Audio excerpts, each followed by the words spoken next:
video chat with women of NASA. Welcome from Marshall Space Flight Center, and we have three women joining us today: Erica Alvarez, Mallory Johnston, and standing in for Montse Ramon is Morgan Abney. I will allow each one of these women to introduce themselves, and then we will start with questions. So Erica, get us started. My name is Erica Alvarez. I grew up in West New York, New Jersey, and went to Penn State University and studied aerospace engineering. I now work at the Marshall Space Flight Center as a propulsion engineer. Started out working on Space Shuttle main engine, worked on smaller booster engines for bigger vehicles that would take us to the moon or somewhere beyond, and then started working on a small engine to work on the lunar lander. Hi, I'm Mallory Johnston. I grew up in Columbus, Mississippi, and then moved to Bethpage, Tennessee. If you haven't heard of it, that's okay. Nobody really has. It's north of Nashville. I went to Westmoreland High School, then went to Tennessee Tech University, where I graduated with my bachelor's in mechanical engineering and a minor in biology and a minor in chemistry. During that time period, I was a co-op. It was a wonderful experience. I actually worked in the same area as Erica, working on the Space Shuttle main engine turbo machinery. I was able to see a launch, see a Space Shuttle main engine tests, and now I'm working full-time in the Space Systems Department as a dynamic analyst. Hello, I'm Morgan Abney. I grew up in Northern California. I moved to Kentucky, just south of Lexington, Berea, Kentucky, when I started high school. I graduated from Madison Southern High School there, and then I went on to Vanderbilt University, where I earned a Bachelor's of Engineering in Chemical Engineering. And then I went to the University of Kentucky, where I got my PhD in Chemical Engineering. While I was in graduate school, I did an internship here at Marshall, and that led me to the job I currently have, which is in the Life Support Systems group. And Life Support Systems is a group that makes sure that astronauts are healthy and happy in space. So we take care of making sure that they have food to eat, clean air to breathe, water to drink, as well as have clothes and those type of things, anything that they need to keep them healthy or happy. All right. Well, thank you, ladies. Our first question has come in, and the question is, who has been your greatest inspiration in your career and why? And if each one of you could answer that. Do you want me to go ahead first? Sure. I think for me, one of my greatest inspirations has been when I was in high school. We actually had an aerospace class there, and kind of how we're talking today, it was through interactive television. So we would tune in onto a television station, and the teacher would be in another school, and we learned all about just weather balloons, satellites, rockets, planes, how to navigate a plane, how you would go about if you were working in mission control in Houston to support a whole launch, and talking to astronauts and what kind of experiments are done in space. And I think that gave me my first taste of what this world was like here at NASA. And so I was really inspired by my teacher in that class, who pretty much told me that it was something that I can do. Mallory? My greatest inspiration and my biggest motivating factor is my family. I have a wonderful mother, a very supportive stepfather and father, and my brother is by far the largest motivating factor. He has physical and mental disabilities, and seeing how hard all of my parents, all three of them, have worked with him, and seeing the difficulties that he has overcome to get something like a high school degree while he can't drive, while he can't tie his shoes, has really pushed me to be more than just a bystander in my life. I really enjoy pushing myself to the edge, and that is what NASA does with technology. It is pushing the envelope, but it's pushing the edge all the time. I also, at my tiny 400 and something size high school, I had a wonderful calculus teacher. He was more the math teacher. He taught all the honors maths, you would say, and about junior, senior year of high school, he said, you know, we don't have many girls in engineering, and if you can do the math, you should really think about going into engineering. And I was like, well, that sounds good. And then for no reason whatsoever, I thought about doing chemical engineering. And then one of my friends said to me, well, you know, if you do mechanical, you can maybe work for NASA someday. It's like, oh, well, okay, that sounds like a good idea. And then here I am. And I've had two major influences in my life. The first was my grandmother. My grandmother raised 5 children while she was going to school to be a nurse, and then she worked for many, many years as a nurse. And just seeing her and what she's accomplished, especially in a time where women didn't have a job and raise children, she's really motivated me to make sure that I have both sides of that fence, have a great career as well as a strong family. And the other person that's really influenced me and got me really to where I am now is Mr. Geckerman. He was my 6th grade teacher in Fort Jones, California, and he really turned me on to science. Before that, I had no interest in science whatsoever, and he had us out there building parabolas to try to boil water. He taught us about internal combustion engines. Everything was hands-on, and he really made it very interesting to learn, and even for me, who had never had any interest in science before. So teacher and my grandmother, biggest influences for me. Okay, thank you. The next question is, how old were you when you started the job that you now have? I think I actually was 21 years old when I started working at NASA. I've been here 7 years now. When I was in college, I did a lot of small satellite work, and so I had my own team, of other students, and we were building our own satellite. And while I was out at Penn State, a recruiter came, who ended up being my future boss, came, and I told him all about the satellite project I had been working on and how many papers I had written, and he kind of really liked me and said, "Do you want to come and work in propulsion?" And I said, well, I've learned a little bit, and when you go to school, they teach you little bits about every single piece, but you're never really an expert in anything. And I said, well, I'm 21 years old, I guess I'll give it a shot, see if I can learn something new. And really, they taught me everything here on the job. And now that I've been here, 7 years or so, 29 years old, I feel like I know so much more than when I first got here. But you don't realize when you're young, there's so many things that can fit into your brain, that you can learn so much and just start from scratch, and they'll teach you everything. I was also 21. I started my co-op after my 3rd year of school, and it's been an amazing experience.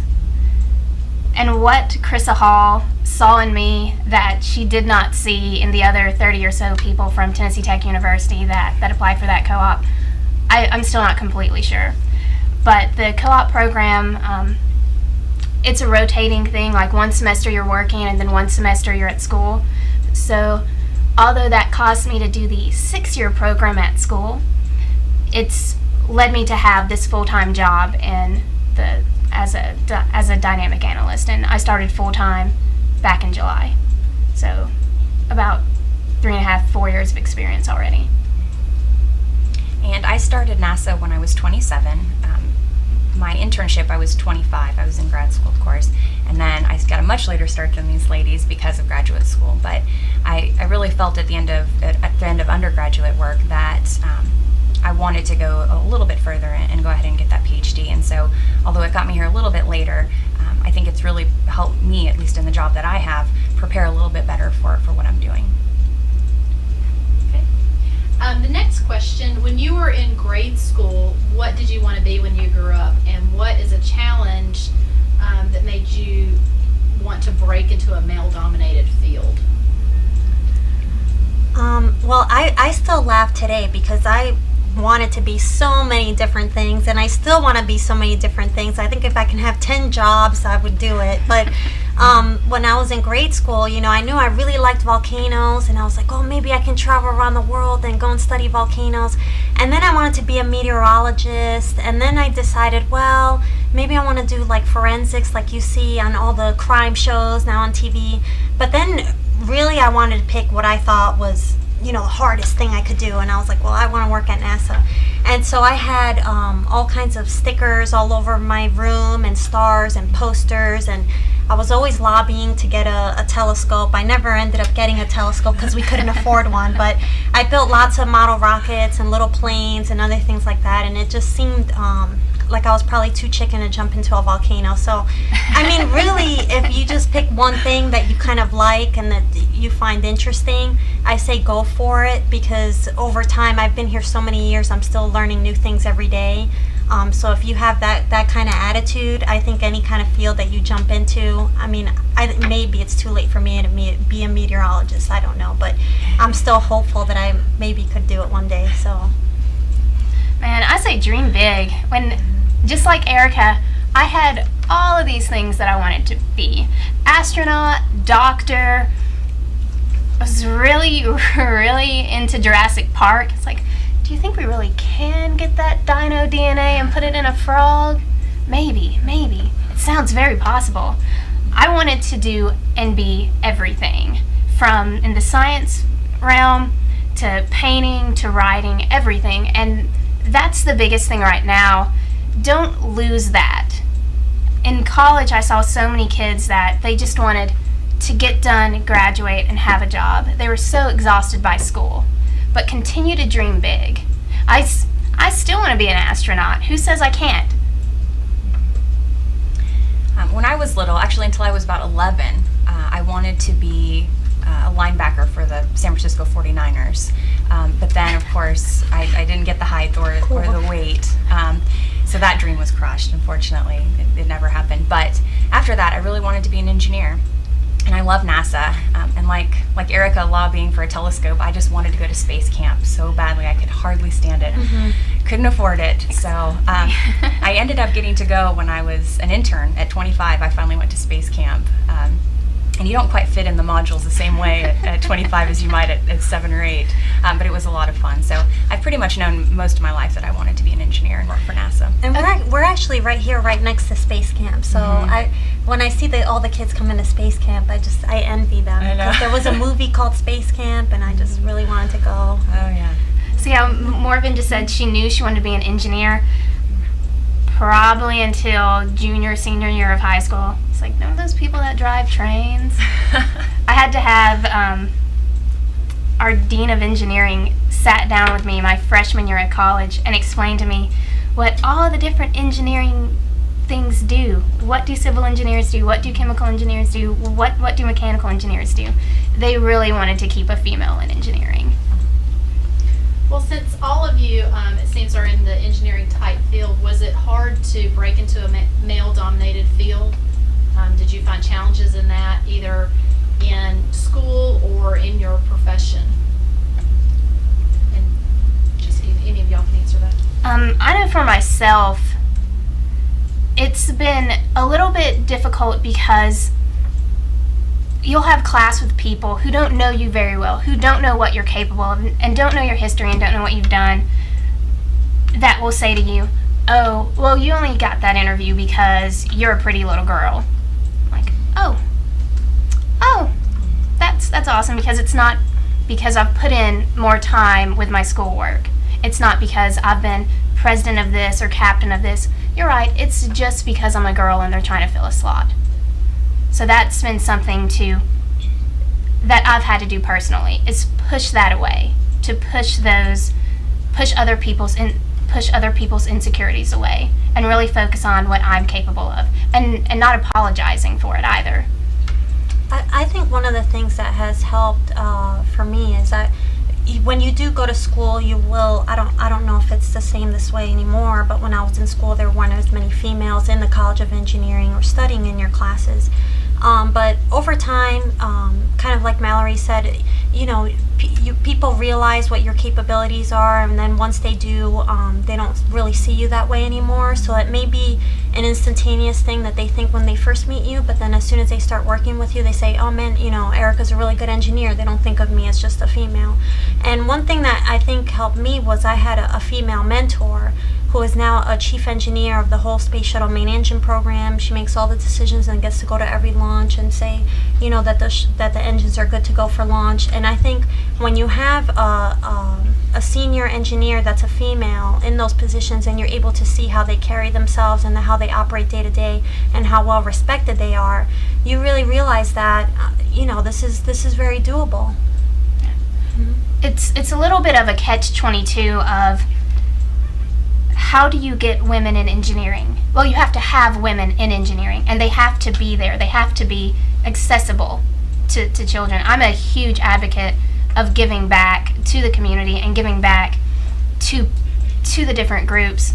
I volunteered with Engineering a Future at Tennessee Tech University. It's directed just towards 5th and 6th grade girls, and having them interact with women in the engineering industry and trying to go ahead and provoke them to be like, think about engineering, think about what you can do with science. Everything that you place your hands on, an engineer has had something to do with.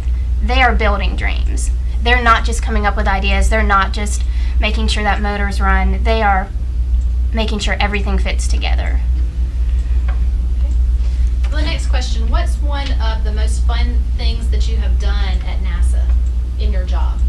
Morgan, you want? I would love to answer this. I work in the Life Support Systems group, as I mentioned before, and as part of that, we like to use real human fluids. So we collect human urine, we collect human sweat, any kind of human metabolic waste that you might have, we collect and we use to test our technology. And one thing that we like to do, and we've done a couple tests since I've been here, usually in the summertime, you get to go in, we have this big tank, a module like you would see on space station, and there's exercise equipment in there. You get to go in and you exercise for an hour, and NASA collects your sweat. And I am so proud to have donated my personal sweat to NASA and to the technology that we have.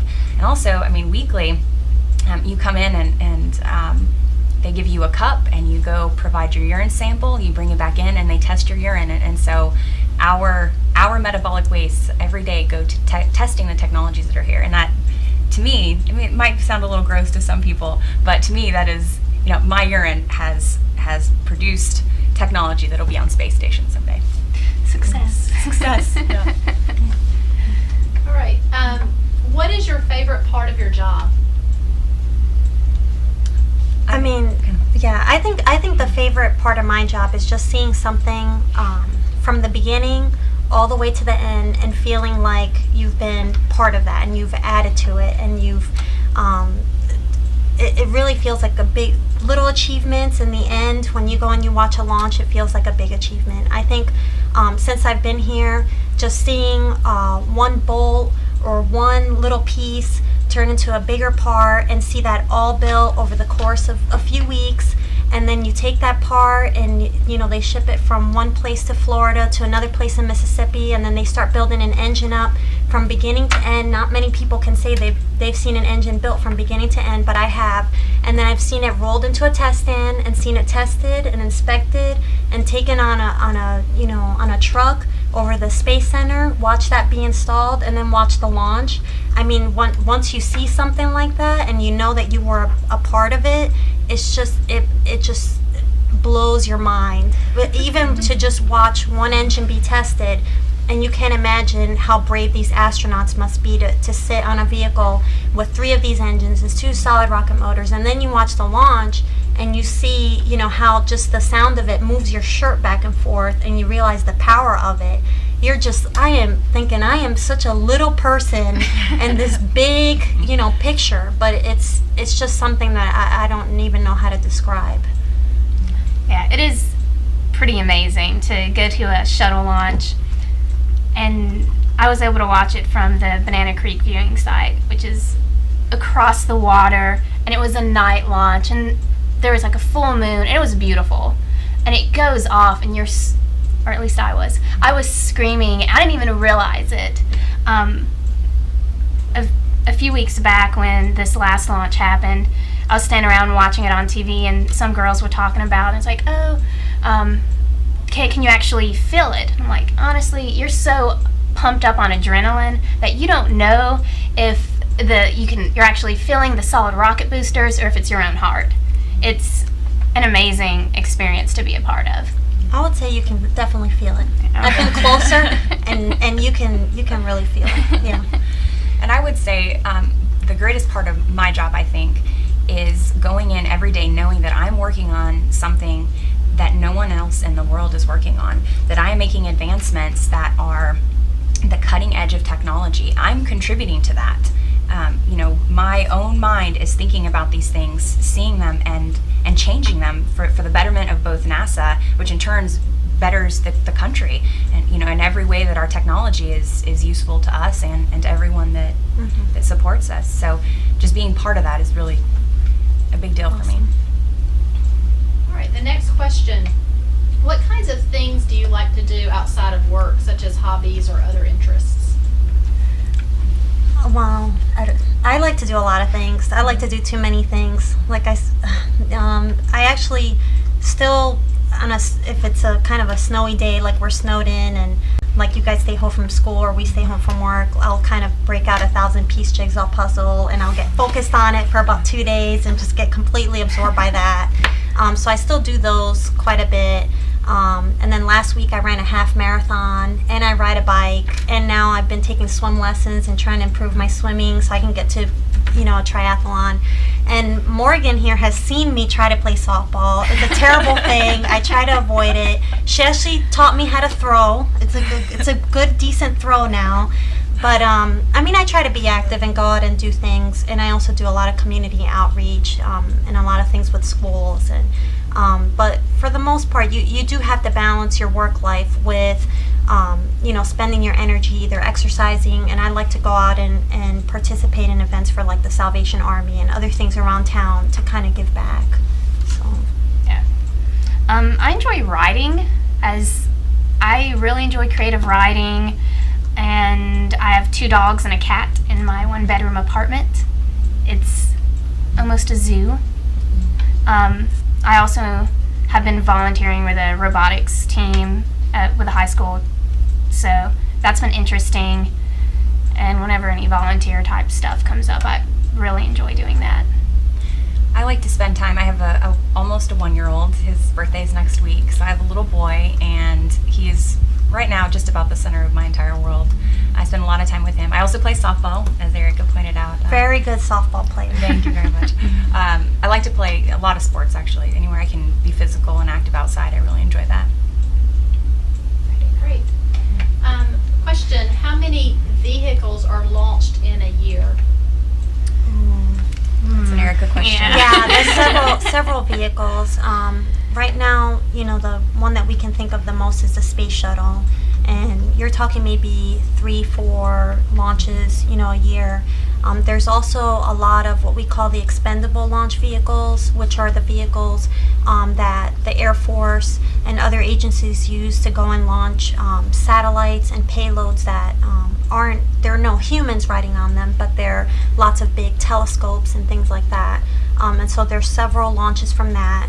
Also, we'll have a few experimental launches that, as we're trying to develop a new launch vehicle, or right now how we have certain companies in industry and commercial industry that are trying to develop their launch capability, they'll have experimental launches, throughout the year. And then that doesn't count all the out at Wallops Space Flight Center. They actually launch a lot of small sounding rockets that have other smaller experiments on them. So overall, I would say there's dozens of launches.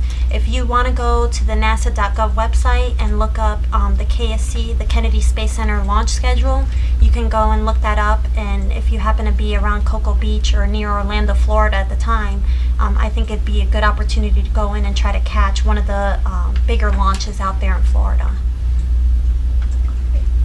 Have you ever felt discouraged while you're at your job?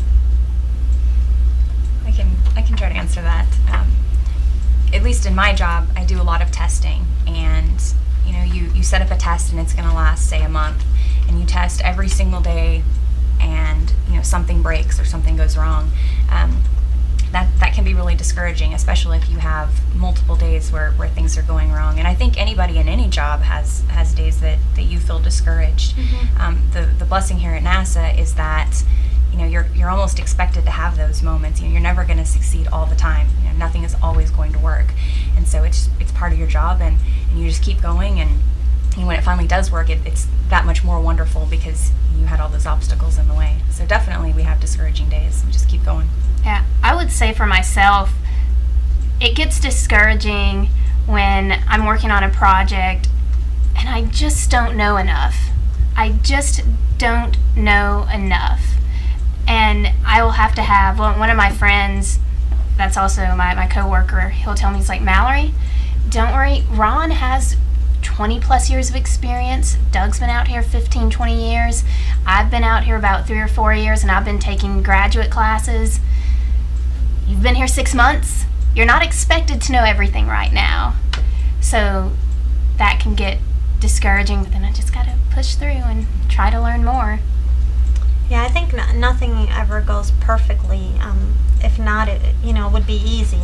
And I've been in tasks where I've worked something maybe 2 or 3 years and then felt towards the end that, maybe we weren't going to get the budget to continue on with the project, and I had invested, several years and months in working on this task. But lots of times I think I find myself that if I get too caught up in being discouraged, then everyone else around me will start to be discouraged. So I don't give myself too much time to kind of, just mope around. I just, keep on going. So Gotta bounce back. that's what you have to do, yeah. Okay, great, ladies. Are any of you looking to work on the space station? Anybody? Well, actually, the technology that I'm developing right now for my job, it is to try to recover oxygen from carbon dioxide. And we are working on technology right now that, with a little more development, we can actually send up to space station and have it operate up there. Now, the intention is not that we need that necessarily for space station, but that we'll need it if we go to the moon or to Mars or any place other than the space station. So we have to be able to test it before we want to use it for long-term flight. So I may get the opportunity to work with space station, and I hope that I do in that sense. If someone wants to fly me up there, I am more than ready to go up there.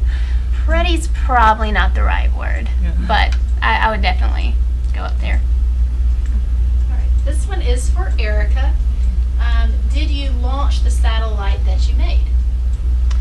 The satellite that we made actually was part of the University Nano Satellite Program.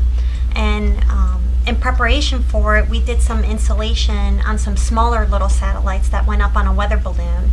And that was cool, seeing the smaller one just kind of go up on a string on a giant balloon with a dozen others, and then we tracked it on GPS, and we were able to follow it in vans in the middle of Colorado and let it land and kind of pick it up and get all the data from it. The bigger one that we were working on, I was just there for about a year or two when we were still in what we call the preliminary design review, which is the preliminary layout, the sizing of it, picking the materials, kind of picking the instruments and starting to gather everything for it. I have gone back and talked to a lot of the teachers at Penn State, and they're still continuing on with that work. I think in the end 1 or 2 schools were selected, and I don't think our school was selected to fly. So there was only a few schools that were chosen to keep on building it and flying it. So unfortunately, I didn't get to see it fly, but it was going to collect some good data, so I wish it had. Okay, the next question, what are your work hours? Work hours? Well, it depends on what testing happens to be done, but normally it's about 7:30 to 4:30 or 5 o'clock. Of course, there's lunch and those types of things in the middle, but usually it's 7:30 to 4:30. I'd like to do more of a 9 to 6, but I just hate traffic. I'd rather get in later and avoid the morning traffic and leave later and avoid the afternoon traffic. So, but it's a really flexible schedule. I think I'm more of an 8:30 to 5:30 kind of day for the most part. There'll be some days where I might stay later just because I tend to get real focused at the end of the day, and it gets nice and quiet when people are gone, and just get to put in a lot of work at that time. Once in a while, doesn't happen as often. You might have to come in on a Saturday or Sunday if it is to support a launch or a test or a major design review, but it's not very common, and it's not something that's expected that you're supposed to do every weekend. But realizing that if you're kind of the going force for something really expensive that's going on, you might have to work a weekend or two here or there. But for the most part, it's a normal 8 to 5, 8:30 to 5:30 kind of schedule. And this question is for Morgan. Will you encourage your son to pursue STEM or science, technology, engineering, and math when he's old enough? I will encourage encourage my son to do whatever he wants to do with his life.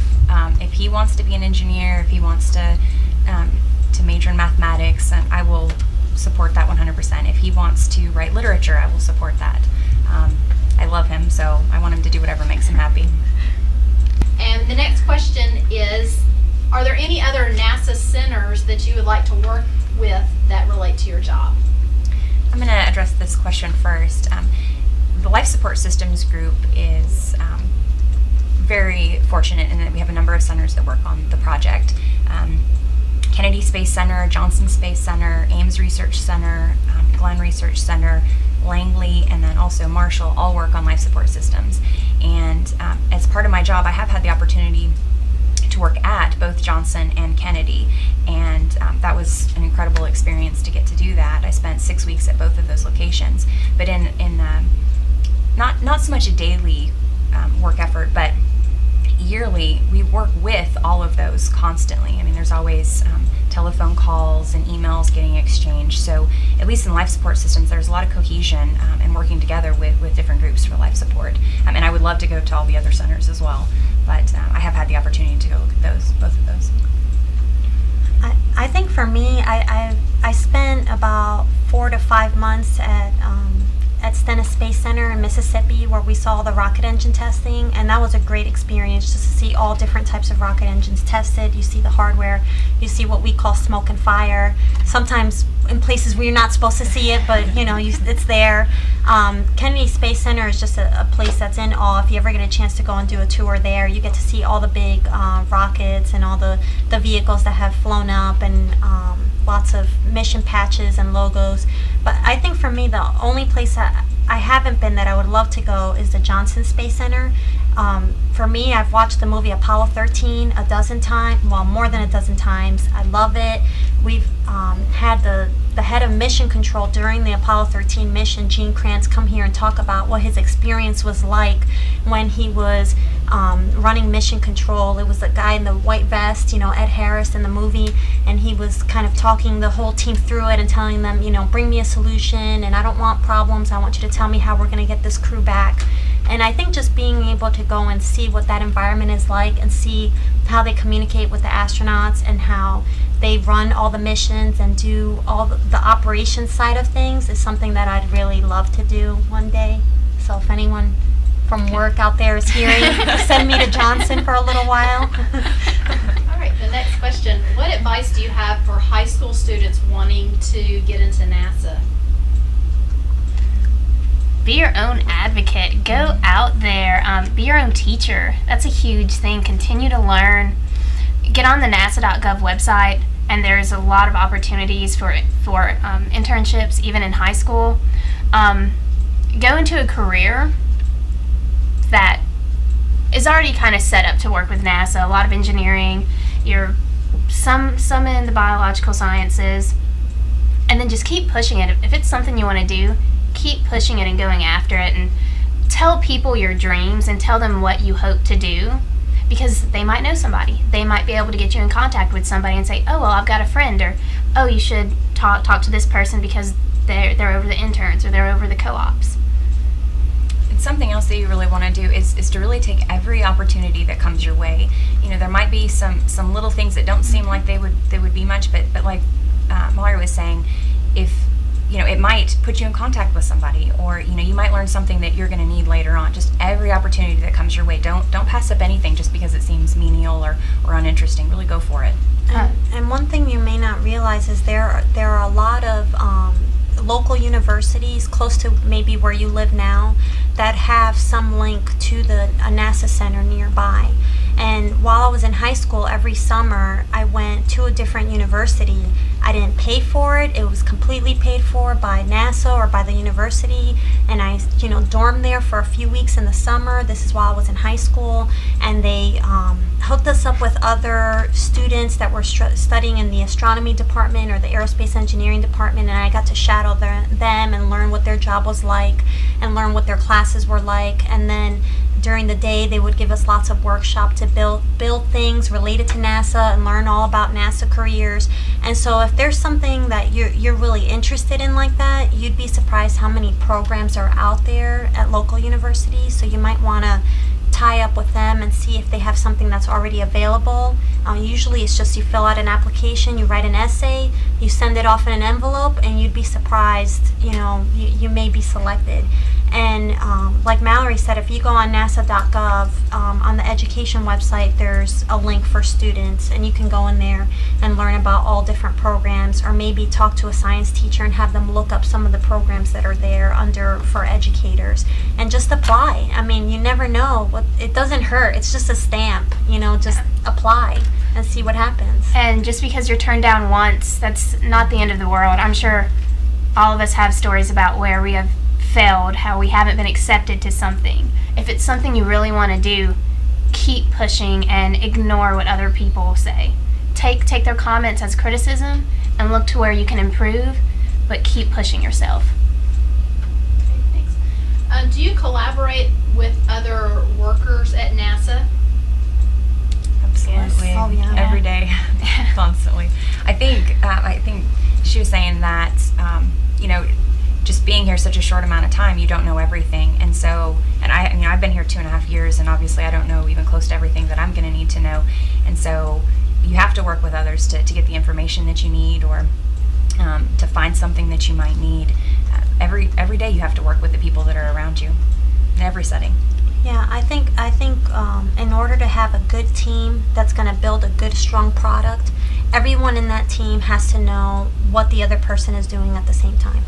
And some of you out there may make a good systems engineer one day. And what a systems engineer is they come in and they take all the different pieces that kind of go together to make one unit or one product, whether it be a satellite, whether it be a rocket engine or a vehicle.